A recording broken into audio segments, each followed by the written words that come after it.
Consider this. Everything you know about the world is fake. Everything you've been told, everything you believe has been built on a series of untruths spreading throughout history. Not convinced? Well, what if even the shape and structure of the world that we live in today isn't all that it seems? Today, we're talking about the Flat Earth Conspiracy.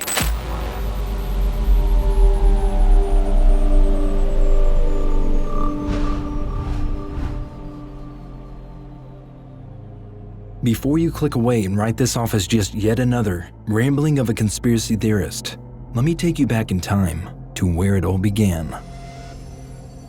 People throughout the world think that the Earth is actually a flat plane. While there is disagreement among believers as to the specifics, most agree that we all dwell inside a dome that travels through space, or even hangs above primordial waters.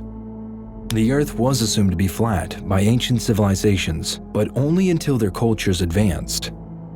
Indians didn't understand that the Earth is a globe until about 2,000 years ago, and the Chinese weren't converted until the 17th century. The ancient Greeks clung to this notion until the classical period, when Greek thinkers including Pythagoras, Aristotle, Ptolemy, and Pliny the Elder encouraged a growing acceptance of the spherical hypothesis, which later spread throughout the world. When navigators observed the Earth's curvature firsthand, and explorers circumnavigated the world in the late Middle Ages, the hypothesis was confirmed, and the theory of a flat Earth slowly died out. For a while. Samuel Rowbotham, an English writer, was the person who revived the flat Earth theory. Rowbotham claimed that the Antarctic ice wall serves as the disk's outer edge, and that the Earth is actually a flat disk with the North Pole at its center.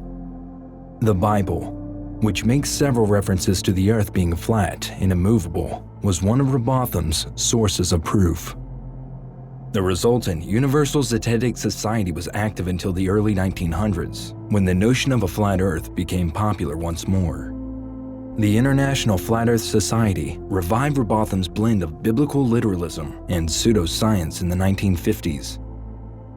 The theory caught on because the 1950s were filled with conspiracy theories, from Roswell's UFOs to Hitler being alive and well and residing in Argentina, before science offered another piece of evidence that the world was a sphere. The Society's founder, Samuel Shenton, intended to disseminate the information during the early stages of the space race. The Flat Earth Society was formally re-established in 2009, following several decades of conflicting results. There are only about 500 or so members of the society worldwide. It's a free-for-all for conspiracy theorists for some, but it's a serious belief for others, especially those who are turned off by the notion that we are only a tiny particle of dust in the cosmos. But why is the shape of the Earth a conspiracy? Well, the Flat Earth Society believes that Antarctica, yes, the continent, is really a large wall, keeping the rest of the world separate from what lies beyond. According to one theory, we are actually encircled by a massive ice wall. We're prevented by this wall from going too far and learning the truth about the enormous disk we are supposedly living on. There are some variations. The wall also keeps humanity in its confines by preventing the whole water supply of Earth from escaping into space. Regarding the wall's location, it was claimed to be in the center of the continent of Antarctica. The theory concludes by asserting that governments and world powers are well aware of the ice wall, but continue to deny its existence. However, flat earthers have asserted a variety of evidence over the years, which they believe demonstrates that Antarctica is a continent full of secrets. The reasons for this are unclear. The global map with azimuthal equidistance projection is one example of a prop that is frequently used. The Mercator projection is the most widely used projection for maps of the Earth, but this specific one is of particular interest to flat earthers because some versions of it appear to show an ice wall encircling the rest of the world. It makes no difference whether some of the versions depict the ice, or whether the map never asserts that a wall actually exists, because one variation of this map appears on the United Nations logo. it's become a symbol for the Flat Earth theory. The 1961 Antarctic Treaty, which has claimed to prevent anyone from ever traveling to the South Pole, is a crucial topic of interest for proponents of the Flat Earth. But what issues does the pact actually cover? It was primarily developed during the Cold War to limit the locations where nuclear weapons could be tested, and is consequently regarded as kind of a forerunner to the far more significant 1967 Outer Space Treaty. The Antarctic Treaty delineates areas that should not be used for military operations, but it also gives special emphasis to preserving Antarctica's distinctive ecosystem. The Antarctic Treaty may have had additional purposes. For instance, it could have been viewed as a way to restrict who has the power to manage the territory. Geographically speaking, the conventional global superpowers of the 20th century, those more affected by the Outer Space Treaty, for instance, are not all that close to Antarctica. However, Dr. Michael Salla claimed in his research and subsequent book, Antarctica's Hidden History, that 6 years before the Antarctic Treaty, a transnational corporate space program started to take shape in 1955 as a result of a covert deal made between the Eisenhower administration and a German breakaway group in Antarctica. This international corporate program was able to gradually develop into a major space power and eventually surpass and eclipse the secret space programs run by the US Navy, Air Force, and the classified space programs of other countries. This was made possible by the covert infusion of personnel and resources from US military contractors into Antarctica. Many of the classified programs carried out there are proven to be in violation of the 1961 Antarctic Treaty and to be crimes against humanity because of the mistreatment of a captive slave labor force, according to whistleblower reports. Today, Australia by a wide amount holds the title of the nation with the most claimed territory in Antarctica. The major space superpowers, including the US, Russia, China, and India, have not yet made a claim. On the one hand, this raises the question of why American government organizations like NASA, which are frequently blamed for conspiracies, would be in favor of the theory that Antarctica is really a massive covert wall.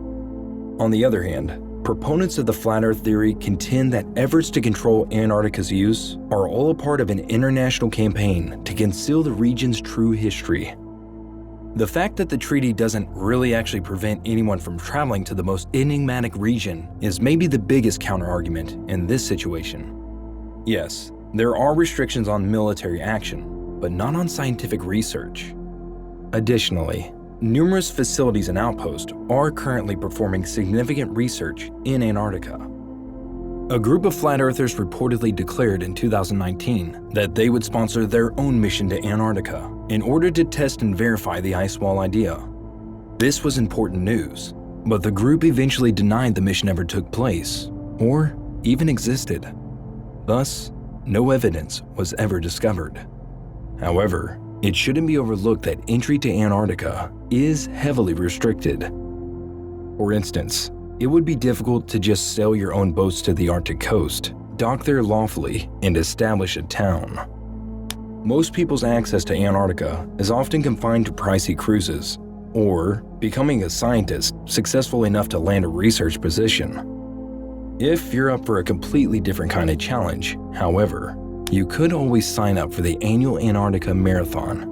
But whatever your motivation for traveling, you would undoubtedly run into an ice wall when you got there. That's because the Antarctic's ice shelf's border resembles a large ice wall, since it rises so high above sea level. Surprisingly, these walls are crucial to the climate of Antarctica because they help the continent fend against some effects of climate change, such as increasing sea levels. In the end, there's no proof to date that a wall similar to this actually exists. Modern Antarctica is a place of science, not fantasy, according to detractors of the Flat Earth hypothesis. NASA and other organizations do operate there, including at the IceCube Neutrino Observatory. But the US makes no territorial claims. Neither do China, Russia, nor a great number of other world leaders. Therefore, none of those international leaders are very interested in whether the ice wall exists. However, the likelihood that there is nothing to be found is perhaps higher, not unless we want to disregard all of the Antarctic history up to this moment and all the photographs of Earth taken from space that distinctly depicts Antarctica and the curvature of the Earth. So, what do you think? Are you ready to dive into the flat Earth theory? Or are your feet firmly staying put on the flat, but not flat ground?